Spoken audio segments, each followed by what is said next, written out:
remember the first time my father taught me about success.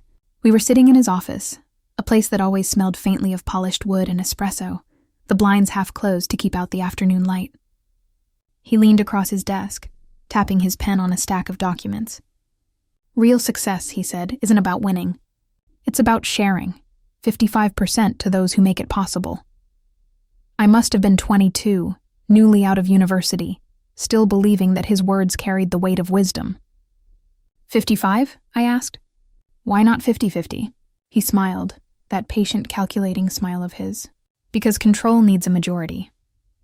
At the time, it sounded like strategy. Now, years later, I know it was a warning I didn't recognize. The company was his idea, but the drive behind it was mine. I built the technology, pitched the investors, worked through nights that bled into dawn. He handled the negotiations, the image, the introductions. Together we made something that mattered, or so I thought. He used to call me the engine. I wore that title like a badge. I didn't notice when it became a leash. By the time I turned 30, the company had expanded into 3 cities. We were featured in magazines, invited to panels, interviewed for our father-son success story. Every article used the same language: legacy, mentorship, shared vision. The photographers always asked us to stand side by side, arms folded, like we were mirror images of each other. But we weren't, not anymore. It started small. I'd bring up an idea in meetings, and he'd rephrase it, claim it, turn it into his. Investors began addressing him as the sole decision-maker. I didn't fight it at first. I told myself it was just his way. He needed control the way others needed oxygen. Then one evening, I received a notice from the finance department. It was a request for my approval to redirect funds, 55% of quarterly profit, to what was labeled parental equity adjustment. I thought it was a mistake. When I called him about it, he laughed. "Don't sound so shocked," he said. "That's what we agreed on years ago, remember? Real success shares 55%. The silence between us stretched, taut and heavy. "You meant company equity?" I asked. He chuckled again. "Of course. You didn't think I was just talking about philosophy, did you?" That night, I sat at my desk long after midnight, scrolling through documents, old contracts, emails from investors. The numbers didn't add up. Over the years, he had restructured the ownership through silent amendments, always with my signature tucked neatly at the bottom. He had taught me to trust him, and I had. That was my mistake. I thought about calling him, confronting him right away, but something in me stopped. Not fear, clarity. For the first time, I saw the full picture. He hadn't betrayed me recently. He had built his control slowly, deliberately over time. The 55% wasn't just a share. It was his empire of advantage, constructed through every small agreement I'd signed without question. When I finally stood from the desk, the first light of dawn was breaking through the blinds, thin and pale. The office looked different in that light, colder, smaller. I glanced at the framed photo of us from the company's first launch. Me holding the prototype. Him standing slightly ahead of me, hand on my shoulder. I remember how proud I'd felt that day. Now I saw the pose for what it was, a claim of ownership. "If you've ever trusted someone so deeply that you stopped reading the fine print," I whispered to myself, "you'll understand." That morning I went into work as usual. I greeted the staff, signed off on reports, smiled through meetings. But inside, I was no longer part of the same story. I wasn't the son learning from his father anymore. I was the man preparing to take back what he had built. By noon I had called an old friend, an attorney I hadn't spoken to in years. Her voice was calm, curious. "You sound like someone who's ready to stop being quiet," she said. I didn't hesitate. "I am." She told me to gather everything, contracts, emails, any communication that could prove intent. "And one more thing," she added before hanging up. "Never let him know you're looking. Not yet." That night I met my father for dinner. He ordered wine, made small talk, praised a new acquisition. I matched his tone, every smile measured. Beneath the table, my phone vibrated once, a message from my attorney. "Found something. Call me tomorrow." He raised his glass. "To family," he said. I clinked mine lightly against his. "To lessons," I replied. The crystal rang between us, sharp and clear, like the sound of something breaking quietly in half. The next morning, I called her from the parking lot, the engine still running, the air thick with exhaust and early sunlight. You said you found something, I began, my voice lower than usual. Your father's amendments, she replied. He's been using a dormant subsidiary to reroute dividends. It's subtle, but the timestamps on the filings don't lie. I stared at the steering wheel for a moment, silent. Can I fix it? You can prove it, she said. But fixing it will depend on how much you're willing to lose first. Her words followed me all day. Every smile in the office felt like theater now. Every handshake reminded me that trust had a cost. My father moved through the building like a king, oblivious to the quiet unraveling that had begun beneath his feet. He stopped by my glass office that afternoon, leaned on the doorframe like always. Thinking too hard again? He joked. That's how ulcers start. Just reviewing reports, I said. He nodded. Make sure the quarterly numbers align before we meet with the board. Investors like symmetry. I watched him leave, his reflection slicing through the glass as he turned the corner. There was a time I admired that confidence. Now it looked like armor. By evening, my attorney had sent a file labeled "For Your Eyes Only." Inside were scanned contracts, email chains, and one digital signature I didn't recognize. He used a proxy signature once you stopped responding to certain amendments, her note read. He knew you'd start asking questions. That line struck something deep. I thought of every phone call he'd dodged with. We'll talk about it later. Every meeting I'd missed because he said, I'll handle it. Later, handle it. Those words had been his tools, as much as any contract. I stayed in the office late, studying every line of text until my eyes blurred. Around midnight, I found something. A transfer agreement from 2 years ago with an unusual clause. Management rights revert in the event of negligence by primary founder. Negligence. The word hung there, deliberate and sharp. My father had written me out under the guise of protecting the company from inexperience. When I called my attorney back, she was still awake. He's framed your role as a liability, she said after reading the file. But there's something he didn't notice. One of your original filings from the launch year includes a retention clause under intellectual property. The patent is under your personal name, not the company's. I straightened. Meaning? Meaning, without your consent, the company can't legally operate that technology. It's the backbone of your entire product line. You have leverage. I didn't speak for a moment. The hum of the city outside the window filled the silence. For the first time since discovering his betrayal, I felt something shift. Something slow and steady, like gravity finding its center. Then we move quietly, I said. Quietly, she agreed. And precisely. Over the next week, I played my part. I smiled during meetings, joined investor calls, even laughed at his small talk. But beneath the surface, I was building my own case. Every document I'd once signed without question, I reviewed line by line. I found patterns, dates when he filed under my name, clauses he inserted after routine approvals. Each discovery was a thread, and together they formed a web of manipulation so intricate it almost looked elegant. He had crafted his power not through force, but familiarity. He'd used the trust between father and son as his legal shield. By Friday, my attorney had assembled a full dossier. We can file to freeze his voting rights, she said. You'll need to appear in person, but we can make this airtight. Not yet, I told her.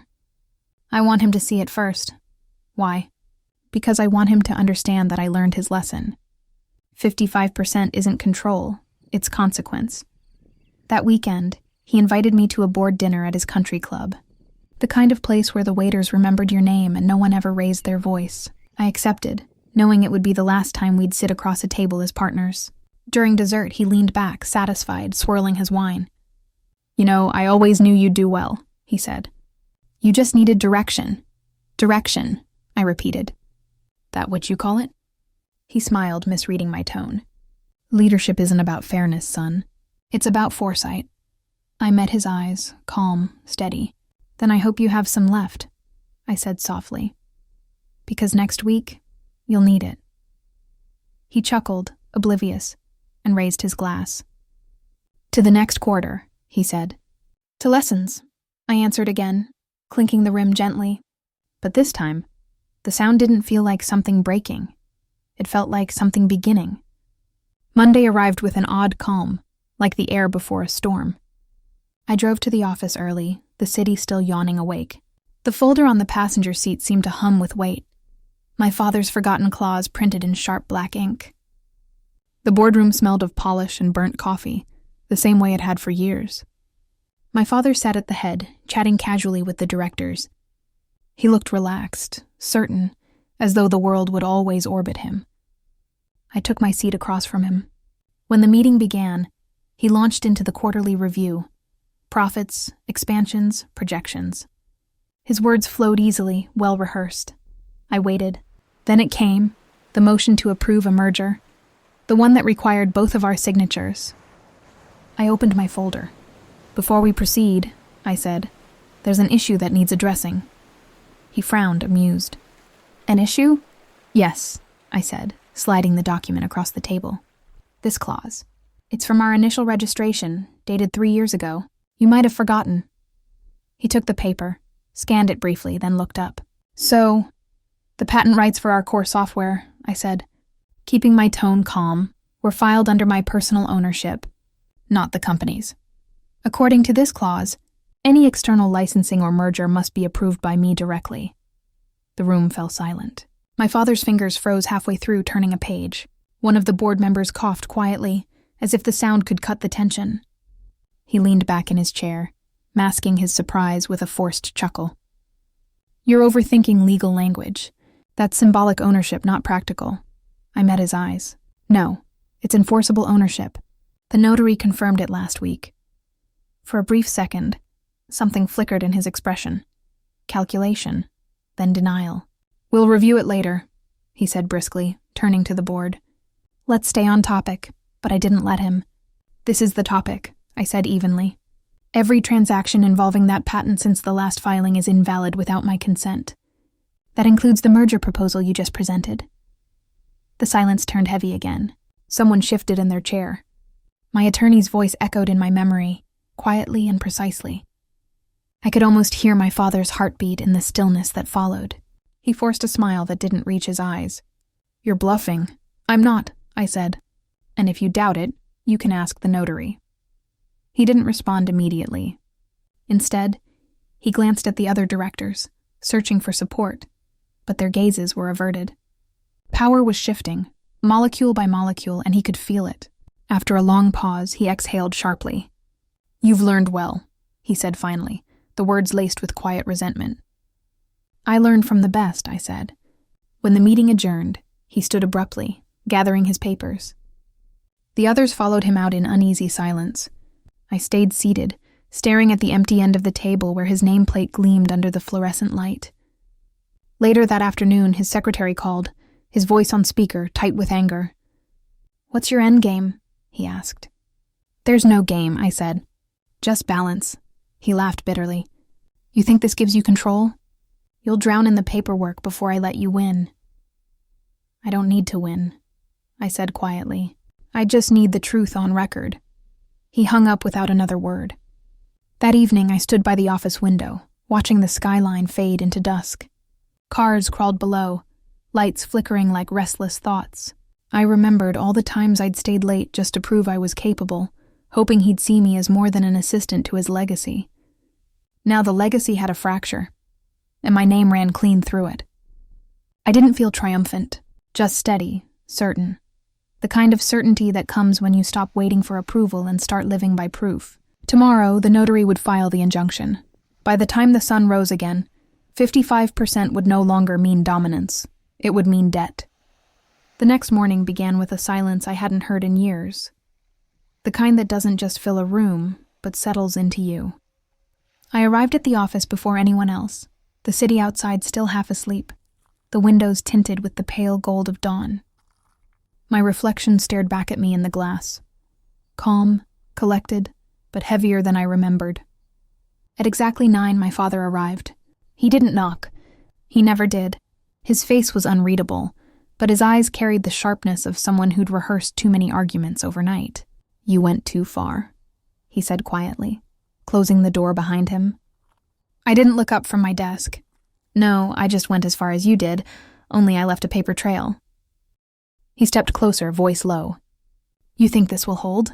The board won't back you once they realize what this means for their shares. They already know, I said, meeting his gaze. I sent them the files last night. Every amendment, every diversion. They were copied on your messages. The ones you thought were private. His jaw tightened. You'll destroy this company. No, I said, steady. I'll rebuild it. Without deceit. For a long moment, neither of us spoke.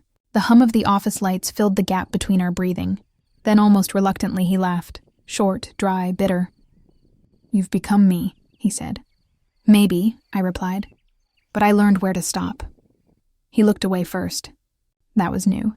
He adjusted his cufflinks, then straightened, like a man clinging to ceremony when meaning has slipped away. So what happens now? I've filed the injunction, I said. Your shares are frozen pending audit. The merger is void. He nodded once, almost imperceptibly. You're proud of this? No, I said softly. I'm done being proud of surviving your lessons. He left without another word. The click of the door behind him sounded final, like a signature at the end of something long overdue. By noon, the company was buzzing. Whispers filled the hallways. Phones rang nonstop. The audit request had reached the press, and within hours, news alerts began appearing. Founder under internal investigation. I watched the headlines appear, one after another, feeling neither triumph nor regret, just balance. Later that evening, I went to the notary's office to sign the final document transferring operational authority. The clerk, an older man with kind eyes, glanced at me after stamping the page. It's rare, he said quietly, seeing justice handled without shouting. I smiled faintly. Sometimes silence makes the loudest point. Outside, the rain had started, a thin drizzle turning the streetlights into soft halos. I walked without an umbrella, the cool drops settling on my skin. I thought of all the times I'd looked for my father's approval, mistaking control for care, silence for strength. Now, standing in the rain, I understood something he never could, that integrity doesn't announce itself. It just waits patiently until the noise collapses around it. When I returned to the office one last time, the place was nearly empty. His nameplate had already been removed from the door.